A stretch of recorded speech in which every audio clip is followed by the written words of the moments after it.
Let's talk about some of the exercises that I'm demonstrating here in this video. First exercise you see. Now I'm gonna put the surgical leg forward and the non-surgical leg back. I like the kitchen counter because it gives me something really strong, really stable to lean on. And all I'm doing is I'm practicing a weight shift. You can see my front toe comes up, my back heel comes up. Then what I would start to do is I would start to shift onto the surgical leg and see if I can lift the non-surgical leg. This is to promote weight bearing. The joint is stable. It's ready to absorb the weight. We just need to build confidence in the body. Then I switch. I put the non-surgical leg forward and the surgical leg back. I do my weight shifts. I work on lifting the heel, lifting the toe, then eventually progress to bending the surgical knee. These are all precursors to improving and normalizing your range of motion for walking. Now what I'm doing is I'm going full weight bearing on the surgical leg. I'm bending the non-surgical leg.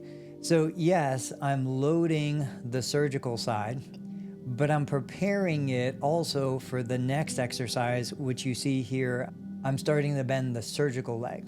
Now notice I've got my knee right up against the cabinet. That keeps me from flexing the hip. So the second phase is I bend the knee and then I extend the hip. This activates the hamstring, this activates the glute. This is just one more way to start waking up the nervous system. Now I turn sideways.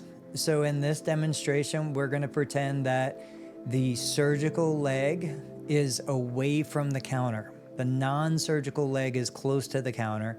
And all I'm doing is I'm practicing my weight shift front to back. I'm practicing translating my body forward.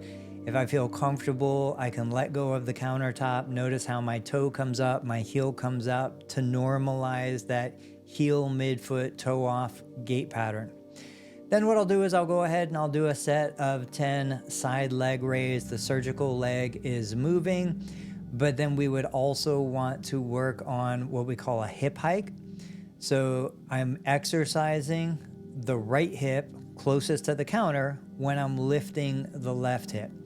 These exercises would be done on both sides of the body, surgical, non-surgical. Typically, I prescribe 2 sets of 10 repetitions, but really the rep count and the sets don't matter that much. The reason why we're doing this is simply to build exposure, to build experience, to let your body, your central nervous system understand what am I gonna feel? Is my body capable of handling this? And is anything gonna go wrong? Because most of the delays in returning to full function comes from fear of what to expect. And so these exercises allow you to build that confidence and get used to sensations around the hip, the knee, the ankle.